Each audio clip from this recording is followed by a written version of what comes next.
နဲ့သားသမီးကြားကတန်ရောစဉ်ဆိုတာတကယ်တော့အချိန်ကန့်သက်နဲ့ရရှိထားတဲ့လက်ဆောင်တစ်ခုပါကလေးငယ်တွေရဲ့မမေချီပါဖေဖေလာဆော့ပါအင်ကြီးစားလေးကိုဆွဲပြီးတကောက်ကောက်နဲ့လိုက်နေတဲ့ခြေတံလေးတွေဟာ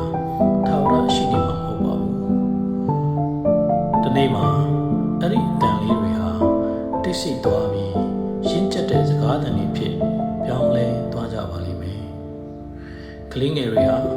ကျွန်တော်တို့ရဲ့ရင်ဝင်ထဲမှာခိုလုံခြင်းတဲ့အချိန်ဆိုတာခဏလေးပါသူတို့လေးတွေနေစဉ်အခါမှာ